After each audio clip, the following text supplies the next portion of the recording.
2. O trabalho com o apego e o desejo.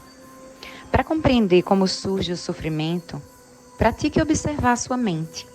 Comece simplesmente deixando-a relaxar, sem pensar no passado nem no futuro, sem sentir esperança nem medo em relação a isto ou aquilo. Deixe que ela repouse, confortavelmente aberta e natural.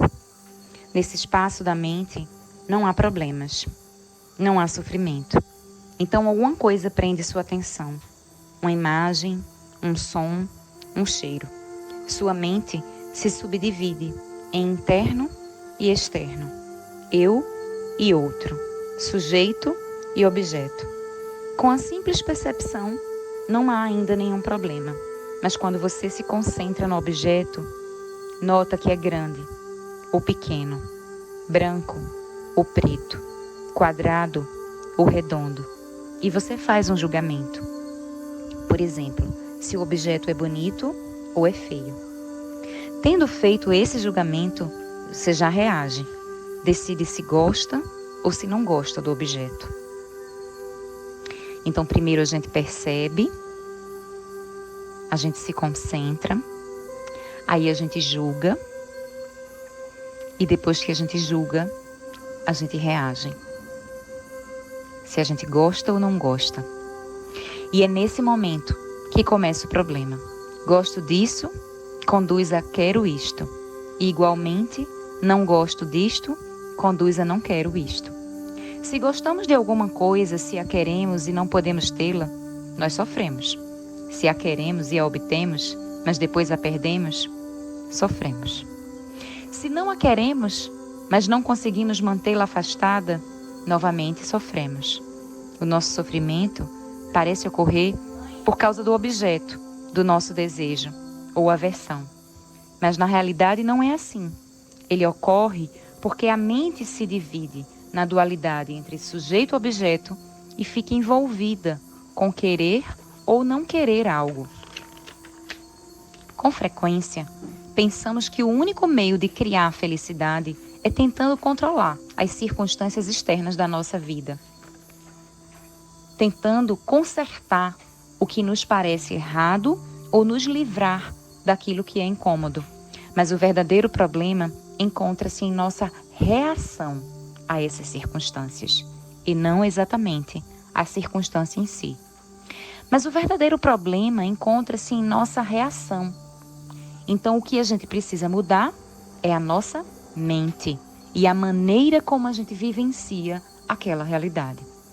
Há uma história de uma família de pastores no Tibete, em que, em um dia cruelmente frio de inverno, era a vez do filho cuidar dos carneiros. A família, então, guardou o maior e melhor pedaço de carne para o jantar dele. Quando voltou, o filho olhou para a comida e caiu em prantos. Quando perguntaram o que havia de errado, ele reclamou: "Por que vocês sempre me dão o pedaço menor e pior?" Nossas emoções nos empurram de um extremo a outro, de excitação para depressão, de experiências boas para ruins, de felicidade para tristeza. Um constante ir e vir. O emocionalismo é um subproduto da esperança e do medo, do apego e da aversão. Nós temos esperança porque estamos apegados a alguma coisa que queremos. Temos medo porque temos aversão a alguma coisa que não queremos. À medida que seguimos as emoções, reagimos às nossas experiências e criamos assim um karma. Um movimento perpétuo que inevitavelmente determina o nosso futuro. Precisamos interromper as oscilações extremadas desse pêndulo emocional para podermos encontrar um eixo de equilíbrio. A vida é pendular. A gente vai sempre mudando de polaridade. E quando a gente consegue encontrar esse caminho do centro, nem aversão, nem apego, a gente vai sendo capaz de ter um pouco mais de calmaria em nossa jornada. Quando começamos pela primeira vez nosso trabalho com as emoções, nós aplicamos o princípio de que o ferro corta o ferro, o diamante corta o diamante. Usamos o pensamento para transformar o pensamento.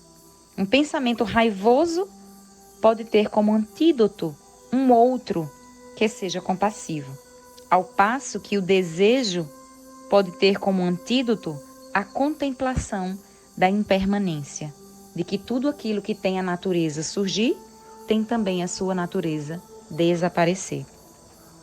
No caso do apego, comece examinando o que é o objeto ao qual você está apegado. Por exemplo, pode ser que depois de muito esforço, você consiga se tornar famoso, pensando que isso o fará feliz.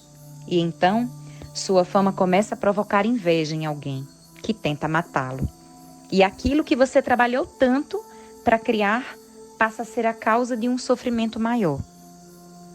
Pode ser que você trabalhe com afinco para ficar rico, pensando que isso lhe trará felicidade, para então ver todo o dinheiro se perder.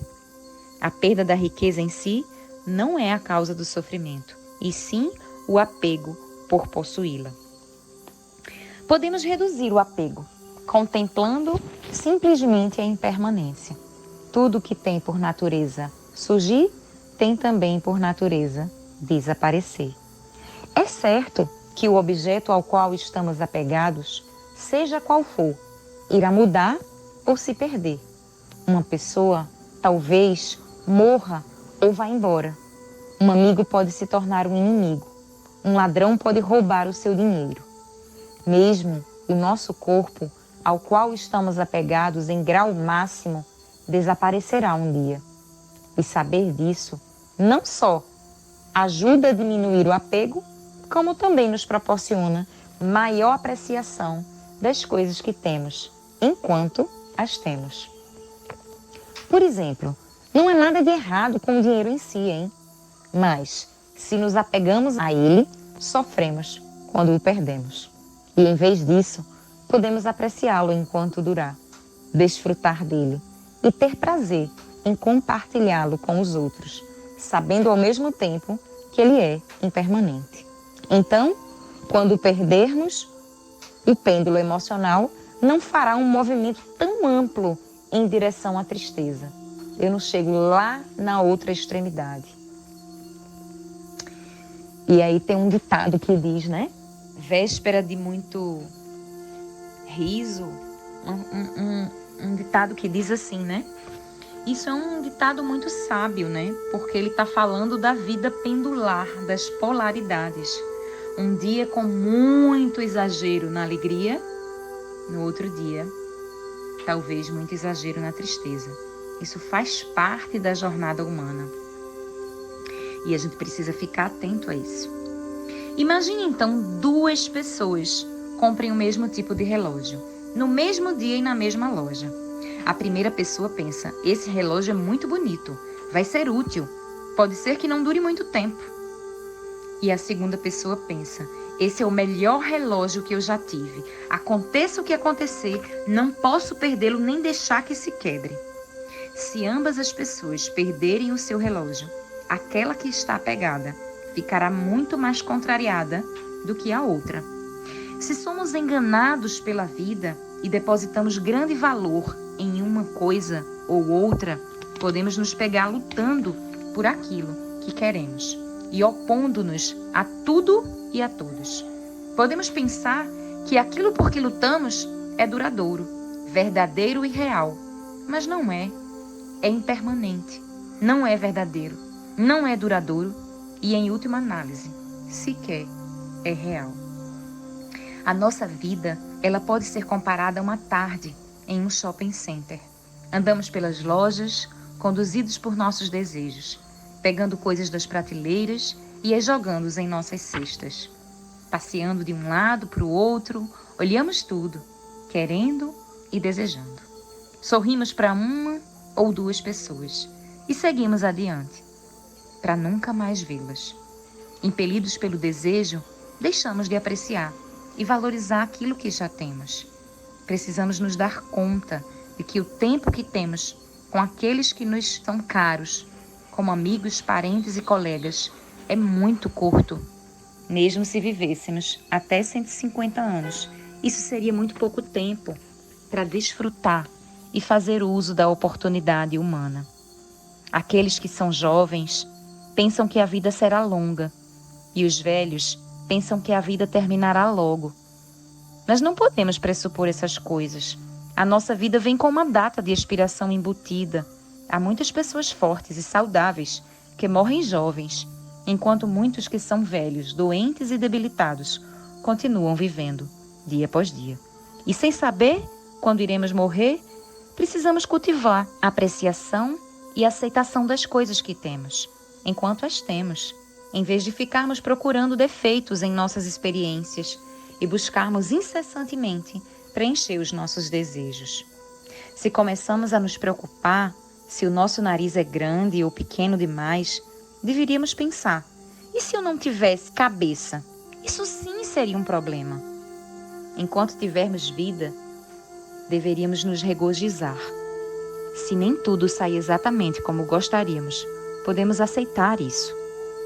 Se contemplarmos a impermanência em profundidade, a paciência e a compaixão irão surgir.